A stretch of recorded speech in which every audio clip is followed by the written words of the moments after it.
Okay, तो last class में हम लोग सीख गए थे कुछ बेसिक सॉफ्टवेयर के बारे में, लाइक पेंट, नोटपैड और एक और सॉफ्टवेयर सीखे थे वर्डपैड।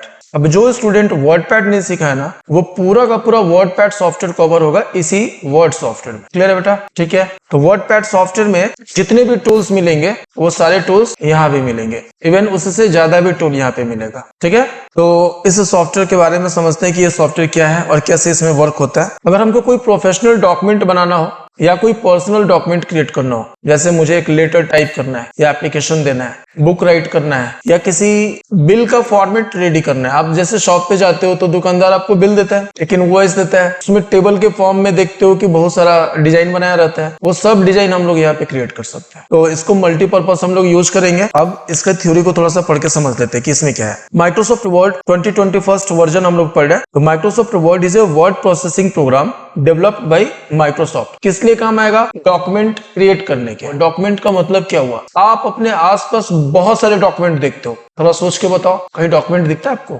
लेटर एप्लीकेशन तो हमने अभी डिस्कस करा था कि वो सब तो डॉक्यूमेंट होता ही है। जैसे मान लो आप कॉलेज के एडमिशन फॉर्म को ले लो, चाहे बैंक में डिपॉजिट स्लिप को ले लो, इन सबको हम लोग डॉक्यूमेंट ही कहते हैं। और ये सारे डॉक्यूमेंट इस सॉफ्टवेयर में इजीली बनाए जा सकते हैं। तो एक्सटेंशन फाइल नेम इसका क्या हो जाएगा?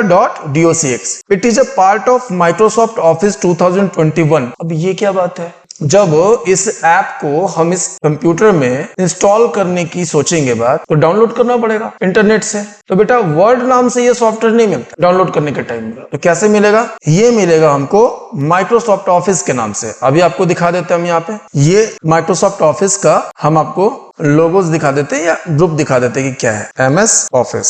देखो, हम लोग जब डाउनलोड करने जाएंगे ना, तो ये MS ऑफिस सॉफ्टवेयर को डाउनलोड करेंगे और इसी के अंदर में हमारा ये इतना सारा सॉफ्टवेयर मिलने वाला है। आ गया समझ में? तो ये MS ऑफिस नाम से जो दिख रहा है सॉफ्टवेयर, उसके अंदर में कितने सॉफ्टवेयर मिलेंगे? बहुत सारे सॉफ्टवेयर मिलेंगे। ठीक है जी, उन्हीं में से एक है वर्ड। जब डाउनलोड करने जाएंगे आप इस सॉफ्टवेयर को अपने लैपटॉप या कंप्यूटर में डालने के लिए, तो वर्ड नाम से नहीं मिलेगा। किस नाम से मिलेगा? माइक्रोसॉफ्ट ऑफिस के नाम से। और वही बात यहाँ पे समझाया हुआ है। It is part of Microsoft office and comes with updated feature for better formatting and designing. कोई पूछेगा कि वर्ड क्या है, तो वर्ड एक ऐसा सॉफ्टवेयर है जहां से कि हम लोग अपना प्रोफेशनल डॉक्यूमेंट तैयार कर सकते हैं। Letter, application, stories, books, article, अगर ये सब बनाना है तो हम लोग इस सॉफ्टवेयर से रेडी कर सकते हैं। ओके, आगे बढ़े। गुड। अब इस सॉफ्टवेयर को स्टार्ट कैसे करेंगे बच्चा? तो देखो, इस सॉफ्टवेयर को हम लोग विनवर्ड के नाम से भी जानते हैं। गुड। तो आज इस सॉफ्टवेयर को ओपन करने के लिए हम लोग एक दूसरा मेथड यूज करने जा रहे हैं, रन के थ्रू। ये विंडोज की +R प्रेस करेंगे ना, तो रन का एक बॉक्स ओपन होगा। अब ये क्या चीज होता है? एक तो सिंपल तरीका क्या है इसको ओपन करने का कि स्टार्ट में जाओ एंड टाइप कर दो, यहाँ पे सर्च कर लो क्या, ऐसे वर्ड। मिल गया सॉफ्टवेयर, सिंपल क्लिक करो, ये जो सॉफ्टवेयर आपके सामने लॉन्च हो चुका है। कोई प्रॉब्लम? एक और मेथड वहां पे जो लिखा हुआ है इसको स्टार्ट करने का, वो क्या है? रन में जाना है। अब ये रन क्या होता है, हम आपको समझाने के लिए यहाँ पे कीबोर्ड पहले ओपन कर ले। ये देखो, इसको बोलते हैं बेटा विंडोज बटन। क्या बोलते हैं इसको? Windows button. और शॉर्ट में इसको बोला जाता है विंकी। ये जी देखो, विंडोज की इसमें लिखा हुआ है। तो ये विंडोज बटन के साथ जैसे ही आप R प्रेस करोगे, ये बॉक्स ओपन हो जाएगा। क्लियर है? यहाँ आने के बाद आपको टाइप करना होगा क्या, तो विनवर्ड। तो अगर रन से ओपन करना है तो आप वर्ड लिख के इसको ओपन नहीं कर सकते हो, ऐसे ना वर्ड लिख के ओपन नहीं कर सकते हो। ये जी देखो इधर आ रहा है, तो आपको उस बॉक्स में क्या टाइप करना पड़ेगा? विनवर्ड। Then okay. क्लियर है? अब तो इस सॉफ्टवेयर को ओपन करने में कोई प्रॉब्लम नहीं होगा। डन। यहाँ आने के बाद हम लोग को सबसे पहले समझना है कि इस सॉफ्टवेयर का इंटरफेस कैसा है और वर्क एरिया क्या होता है। सबसे पहले इधर टॉप में देखोगे तो इसको बोलते हैं हम लोग टाइटल बार, राइट। यहाँ बताता है कि कौन सा डॉक्यूमेंट अभी ओपन हुआ है। ये देखो डॉक्यूमेंट नंबर 50 ओपन हुआ है, ठीक है। तो फाइल का नेम यहीं पे शो करेगा। इस हिस्से को बोलते हैं quick access tool bar. Sir ये क्या काम करेगा, दिखाते हैं हम आपको। एग्जाम्पल के लिए आपको अभी टेबल बनाना है यहाँ पे, तो टेबल बनाने के लिए यहाँ कोई ऐसा टूल नहीं दिखाई दे रहा है जिससे कि टेबल बन सके। अब उसके लिए बेटा जाना पड़ेगा इधर इंसर्ट में, तो बार बार हमको दूसरे टैब में जाके काम करना पड़ रहा है। हम क्या चाहते हैं कि नहीं, हम होम में ही रहे और मेरा टेबल ड्राइंग का काम हो जाए, टेबल ड्रॉ कर सके हम। तो उसके लिए आपको करना क्या होगा, इस टेबल को यहाँ ऐड कराना पड़ेगा। और जब इस क्विक एक्सेस टूल बार में ये ऐड हो जाएगा तो फिर इस रिबन टैब से कोई मतलब नहीं रहेगा। आप किसी भी रिबन टैब में रहोगे तो आप आसानी से टेबल यहीं से ड्रॉ कर सकते हो। आ रहा है मेरे बात समझ में? उसके लिए क्या करोगे आप, पहले चले जाओ उस टूल पे जिसको ऐड कराना है और उसके बाद सिंपल राइट क्लिक करके ये देखो ऑप्शन आ रहा है add to quick access tool bar, ये जी देखो ऐड कर दिए। क्लियर? सपोज हमको यहाँ पे स्पेलिंग एंड ग्रामर का काम करना है, मतलब कोई स्पेलिंग अगर मिस्टेक हो जाए तो उसको चेक करने का काम करना है, तो वो ऑप्शन हमारे को यहाँ पे दिखाई दे रहा है रिव्यू में। इसको भी क्या कर लेंगे, राइट क्लिक करके वैसे ही ऐड कर लेंगे। डन। अब देखो अगर हम यहीं पे क्लिक करेंगे तो यहाँ से टेबल बना सकते हैं इजीली। आ रहा है मेरा बात समझ में? तो क्या ये मेरे वर्क को क्विकली करा रहा है कि नहीं करा रहा है? इसीलिए इसका नाम है quick access tool bar. Okay, तो सर क्या इधर में जो बटन ऐड हो गया उसको रिमूव भी किया जा सकता है? बिल्कुल। उसके लिए क्या करोगे आप, सिंपल उस आइकन पे क्लिक कर लो जिसको रिमूव करना है, देन राइट क्लिक करने के बाद देखो ये क्या आ रहा है option, remove from quick access tool bar. Clear है? इसी तरीके से जिस भी टूल को यहाँ से रिमूव कराना है आप रिमूव करा सकते हो। तो हम लोग अभी इसके बारे में समझ गए कि ये क्या है, quick access tool bar. Next हम बात करते हैं इस पोर्शन को क्या कहा जाएगा। इसको बोला जाएगा रिबन टैब। इन सबको होम से लेके हेल्प तक, ठीक है जी। और सभी रिबन टैब के अंदर में ऑप्शंस दिए हुए हैं और इन ऑप्शंस का ग्रुपिंग किया हुआ है। इसको क्लिपबोर्ड ग्रुप पढ़ेंगे, इसको फॉन्ट ग्रुप, इसको पैराग्राफ ग्रुप, इसको स्टाइल ग्रुप। समझ में आ गया होगा?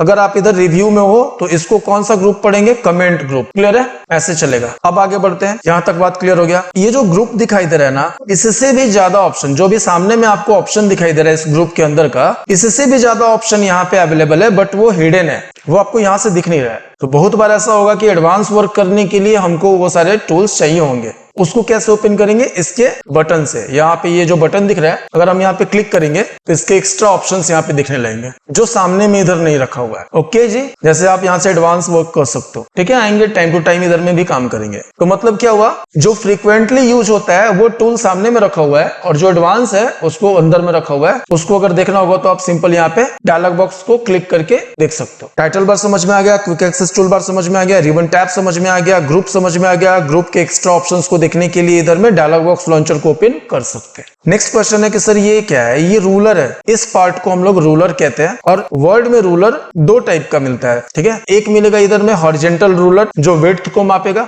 और एक मिलेगा वर्टिकल रूलर जो हाइट को मापेगा। क्लियर है ना? तो अभी हमको ये समझना है ये जो व्हाइट शीट है इसमें कितना ऐसा एरिया है जिसमें आप वर्क कर सकते हो। इस बात को समझने के लिए सिंपल पहुंचेंगे व्यू में और व्यू में जाने के बाद यहां से ओपन कर लेंगे ग्रिड लाइन। ये जी देखो, जितना एरिया में आपको ग्रिड लाइन दिखाई दे रहा है आप उतना एरिया में डेटा रख सकते हो। बाकी जो व्हाइट स्पेस शो कर रहा है वो मार्जिन एरिया कहलाएगा। कोई प्रॉब्लम? इसको और बेहतर तरीके से समझने के लिए हम क्या कर रहे हैं, यहां से जूम इन और जूम आउट करने के लिए आपको स्लाइडर दिया हुआ है, तो हम यहां से जूम आउट कर रहे हैं, राइट। अब ये देखो कंट्रोल के साथ माइनस प्रेस करेंगे तो उसका शॉर्टकट की भी शो कर रहा है ना, गुड। और ये क्या शो कर रहा है, कंट्रोल प्लस। तो चलो यहाँ सिंपल क्लिक करके हम अभी क्या कर लेते हैं, इसको जूम आउट कर लेते हैं। ये जी देखो, अभी आपको प्रॉपर पूरा दिख रहा है। बॉटम का भी मार्जिन है, लेफ्ट का भी मार्जिन है, टॉप का भी मार्जिन है और राइट का भी मार्जिन है। इस व्हाइट स्पेस में हम लोग वर्क नहीं करेंगे, जब भी वर्क करेंगे तो यहीं वर्क करेंगे। अच्छा, वर्ड के फाइल को डॉक्यूमेंट कहते हैं। क्लियर? तो जब जब वर्ड का फाइल खुलेगा तो हम कहेंगे कि एक डॉक्यूमेंट ओपन हुआ है और बेटा डॉक्यूमेंट में अभी कितना पेज शो कर रहा है आपको, सिंगल 1 पेज।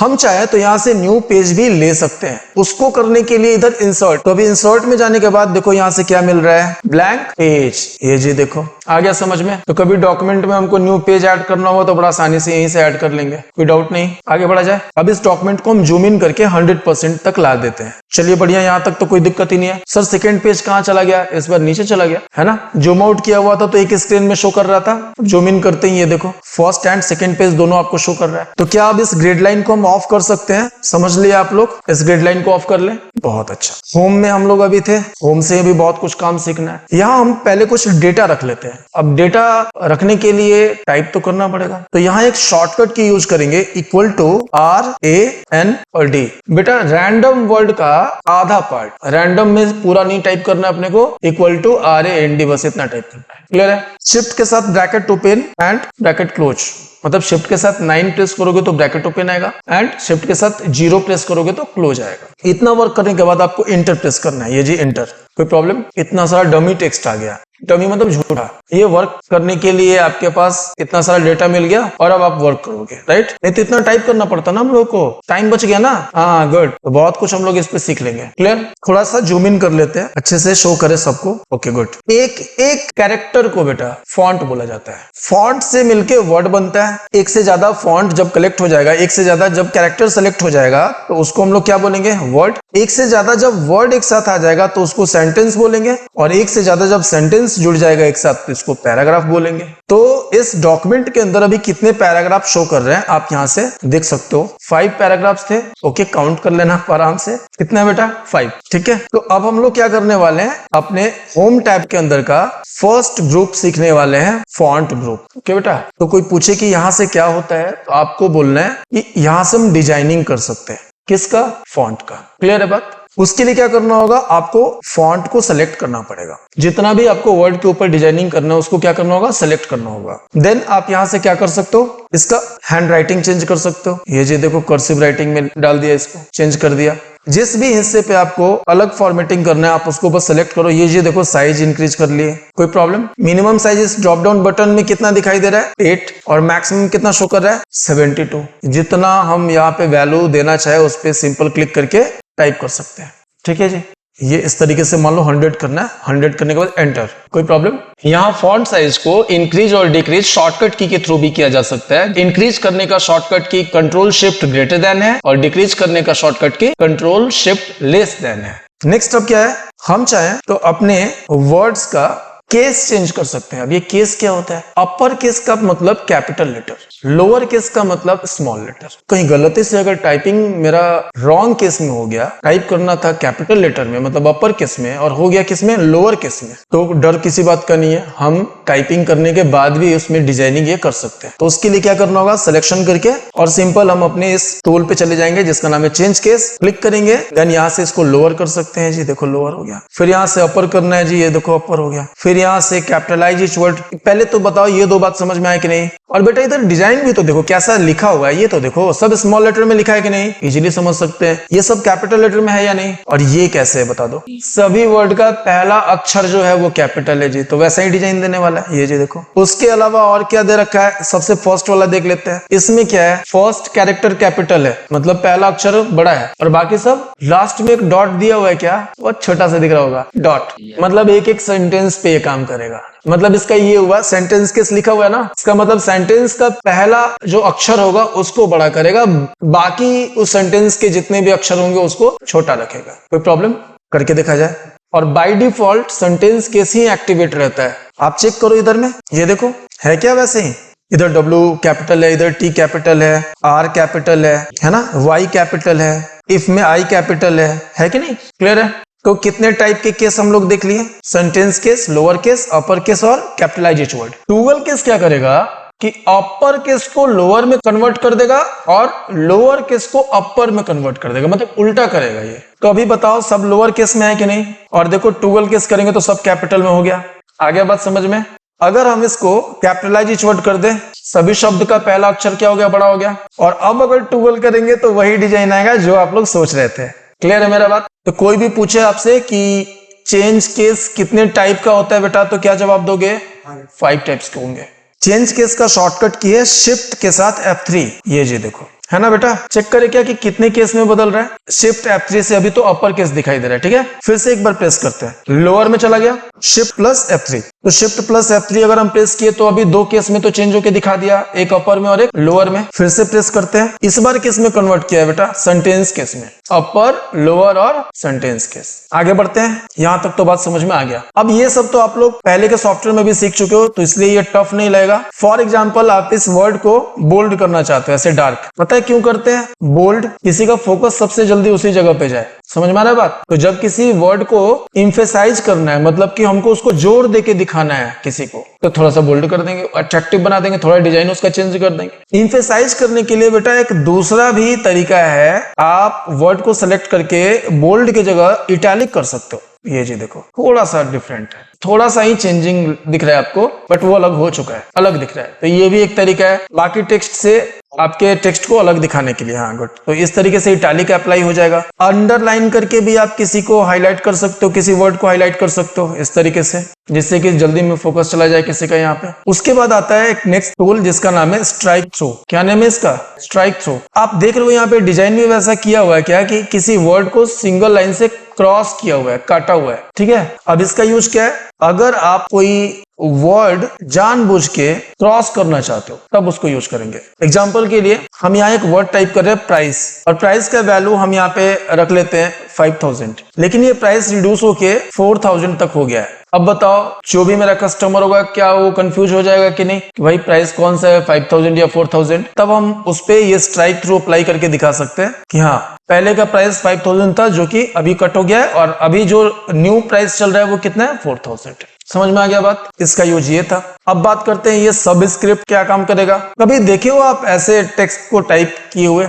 X और 2? कभी देखो ऐसा डिजाइन? सिंपल आपके टेक्स्ट को सेलेक्ट करना है और सेलेक्ट करने के बाद सबस्क्रिप्ट के डिजाइन को अप्लाई कर देना है। ये चीज देखो हो गया, नीचे आ गया वो। क्लियर है बात? जब कभी भी आपको स्क्वायर के डिजाइन में इसको चेंज करना है, सिंपल आप टेक्स्ट को सेलेक्ट करो एंड सुपर स्क्रिप्ट। तो ये सबस्क्रिप्ट भी समझ में आ गया, ये सुपर स्क्रिप्ट भी समझ में आ गया। अब बात करते हैं यहाँ पे टेक्स्ट इफेक्ट एंड टाइपोग्राफी क्या दिया हुआ इधर, और ये डिजेबल भी है बेटा, इधर बंद है। तो मेरा जो ये फाइल अभी ओपन हुआ है ना, वो फाइल यहाँ कॉम्पैटिबिलिटी मोड में ओपन हुआ है बेटा। ये एक अलग मोड होता है, अब इसके बारे में हम लोग थोड़ा और आगे सीखेंगे कॉम्पैटिबिलिटी मोड क्या होता है। तो जब कॉम्पैटिबिलिटी मोड में ये फाइल ओपन होगा तो इसके जो कुछ वर्क होते हैं ना वो डिजेबल मिलेंगे आपको। तो इसको सही करने के लिए आपको जाना है फाइल में जाने के बाद सिंपल पहुंचना है इन्फो में, इंफॉर्मेशन के अंदर, और ये देखो कॉम्पैटिबिलिटी मोड इधर शो कर रहा है, बस इसी को कन्वर्ट कर देना है, डन। अब आप देखो वहां से क्या कर सकते हो। सपोज ये जो वर्ड है स्मार्ट आर्ट, इसमें हम यहाँ टाइपोग्राफी वाला इफेक्ट देना चाहते हैं। ये जी देखो कुछ अलग ही इसमें डिजाइनिंग हो रहा है कि नहीं हो रहा है, इजी है। अब हम चाहते हैं क्या कि इतने वर्ड्स को सेलेक्ट करके इसका कलर चेंज कर दिया जाए। ये जी देखो, जिस भी कलर को अप्लाई करना है आप इसके कलर पिकर से उठा सकते हो कलर, कोई टफ है? ये भी बात समझ में आ गया आपको। और इन दोनों के बीच में जो ये येलो कलर शो कर रहा है इसको बोलते हैं हाईलाइट कलर। अब फॉन्ट कलर और हाईलाइट कलर में तो डिफरेंस है ही। हाईलाइट क्या करेगा बेटा, आपके टेक्स्ट के बैकग्राउंड में कलर अप्लाई कर देगा। ये जी देखो, आ रहा है बात समझ में? अब हमको क्या करना है कि ये पूरे टेक्स्ट के ऊपर जो फॉर्मेटिंग किया हुआ था उसको रिमूव करना है, हटाना है, सिंपल टेक्स्ट में कन्वर्ट करना है। उसके लिए हमको इसको सेलेक्ट ऑल करना होगा। बेटा इधर में एक सेलेक्ट देखो टूल दिखाई दे रहा है और यहाँ से मिल जाएगा सेलेक्ट ऑल, सिंपल है ना। और उसके बाद क्या करना है आपको, क्लियर फॉर्मेटिंग। सारे फॉर्मेटिंग क्लीन हो जाएंगे सिवाय दो के, एक चेंज केस और एक हाईलाइट कलर। ये दो अपने से नहीं हटेगा। इसको हटाने के लिए आपको मैनुअली इसको हटाना पड़ेगा। हाईलाइट कलर को जाके करना होगा नो कलर, और जो चेंज केस हुआ था उसको भी सेलेक्ट करके आप मैनुअली यहाँ से केस को चेंज करोगे। कोई प्रॉब्लम? क्लियर है ये सब बात? अब लास्ट में हम अपने इस फाइल को सेव करना सीखेंगे। उसके लिए सिंपल जाना है फाइल में। फाइल में जाने के बाद हम कहाँ क्लिक करें, सेव। देखना हम सेव पे क्लिक करें लेकिन पहुंच कहाँ जाएंगे, क्योंकि फर्स्ट टाइम कोई भी फाइल सेव होता है तो क्या होता है, सेव एज होता है। इस फाइल को सेव करने के लिए कहां जाएंगे, फाइल पे जाएंगे और क्लिक करेंगे सेव एज। देन यहां से लोकेशन चूज करने के लिए ब्राउज में जाएंगे, और ब्राउज में जाने के बाद एक लोकेशन चूज कर लेंगे जिस भी लोकेशन में अपने वर्क को रखना था। एग्जांपल के लिए अभी डेस्कटॉप चूज किया जा रहा है, और तब देंगे अपने फाइल का नेम। आज हमने सीखा फॉन्ट फॉर्मेटिंग, राइट? वो वर्ड इधर में टाइप कर लिया, देन सेव बटन पे क्लिक करना है। अब हमारे इस डॉक्यूमेंट का नेम फॉन्ट फॉर्मेटिंग हो चुका है। ये जी देखो यहाँ शो कर रहा है। अगले क्लास में हम लोग कवर करेंगे पैराग्राफ ग्रुप। आई थिंक आज के लिए काफी है। ओके, आप लोग इसका प्रैक्टिस कर लो प्रॉपर। कोई डाउट आता है तो नेक्स्ट क्लास में हम लोग बात कर लेंगे। ठीक है, तो आज के क्लास के लिए इतना ही। ओके, मिलते हैं अगले क्लास में।